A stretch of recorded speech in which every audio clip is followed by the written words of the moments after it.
कानपुर नगर में नगर निकाय चुनाव का दंगल खुद चुका है और तमाम प्रत्याशी अपनी अपनी पार्टी से अपने अपने मैदान में है। इसी बीच में गोविंद नगर विधानसभा से की जो प्रत्याशी रहे करिश्मा जी, वो हमारे साथ हैं। और कानपुर से मेयर का जो चुनाव है वो कहीं ना कहीं ब्राह्मण चेहरे पर खेला जा रहा है, क्योंकि चाहे वो समाजवादी पार्टी हो, उसने भी ब्राह्मण चेहरा चुना है। कांग्रेस की बात करें, वहाँ से भी ब्राह्मण चेहरा है और कहीं ना कहीं पुरानी मेयर जो इस शहर की रही वो भी ब्राह्मण है। तो कहीं ना कहीं इस बार जो ये चुनाव है वो कहीं ना कहीं एक रोचक हो चुका है। करिश्मा जी, इस पर आप क्या कहेंगे कि ब्राह्मण चेहरा चुना गया मेयर सीट पर? देखिए, मुझे ऐसा लगता है कि ब्राह्मण चेहरा चुना गया वो बहुत अच्छी बात है, लेकिन एक तरफ आपके पास भ्रष्ट ब्राह्मण चेहरा है और एक तरफ बेदाग छवि वाला ब्राह्मण चेहरा है। एक तरफ वो ब्राह्मण चेहरा है जिसने लोगों की बस्तियां गिराने का काम किया, हिंदू मुसलमान को बांटने का काम किया।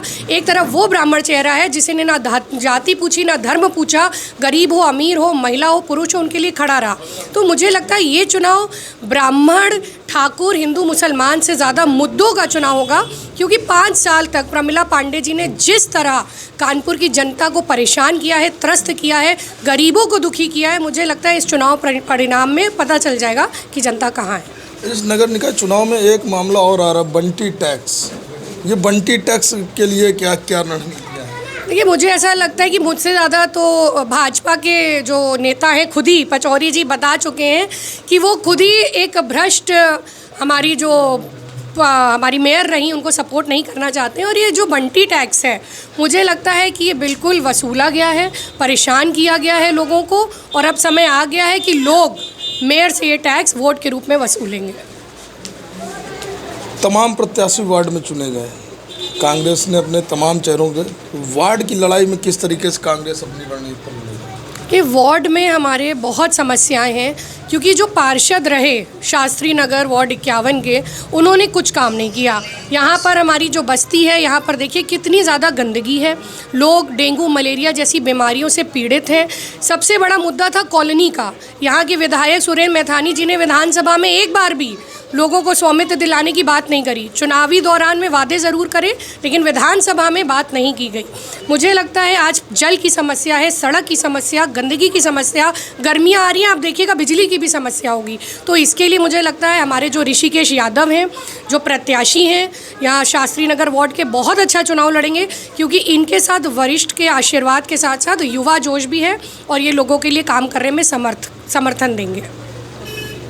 कांग्रेस की अगर बात करें तो तमाम बार कई बार इस शहर में कहें तो शायद मेयर के खाते में शायद पहली बार है कि मजबूती से लड़ाई लड़ते देख रहे हैं। तो क्या लगता है इस बार मेयर सीट क्या कांग्रेस के पाले में जाएगी? मुझे लगता है कानपुर बहुत ही मजबूत है कांग्रेस के लिए, और पिछली बार भी आलोक मिश्रा जी ने बहुत अच्छा चुनाव लड़ा, वंदना मिश्रा जी ने बहुत अच्छा चुनाव लड़ा, और उसी प्रकार आशनी अवस्थी जी जो दिख रहा है, अगर भाजपा को कोई हरा रहा है, भाजपा को कोई पीछे कर रहा है और लोगों का विश्वास भाजपा से हट के कहीं जा रहा है, तो सिर्फ और सिर्फ आशनी अवस्थी पर जा रहा है। और इस बार ये सीट कानपुर मेयर की कांग्रेस के खाते में जाएगी।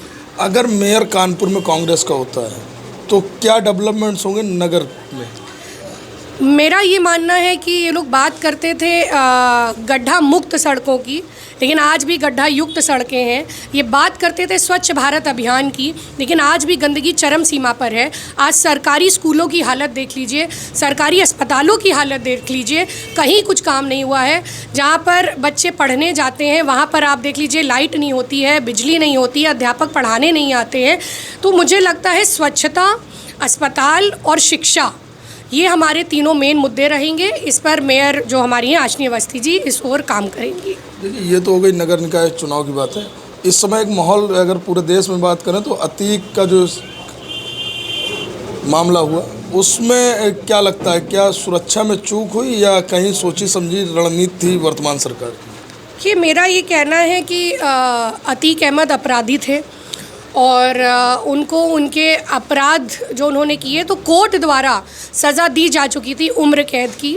और मुझे ऐसा लगता है कि ये जो भी कुछ हो रहा है देश में, सिर्फ अतीक की ही बात नहीं करते हैं, बहुत से ऐसे लोग हैं, चाहे आप भी पत्रकार हैं, अगर आप सवाल पूछते हैं तो उनको जेल में डाल दिया जाता है, कोई जर्नलिस्ट अपनी बात रखता है तो उसको बंद कर दिया जाता है। तो मुझे लगता है अपनी आवाज़ उठाना ही इस देश में आज गुनाह के बराबर हो गया है।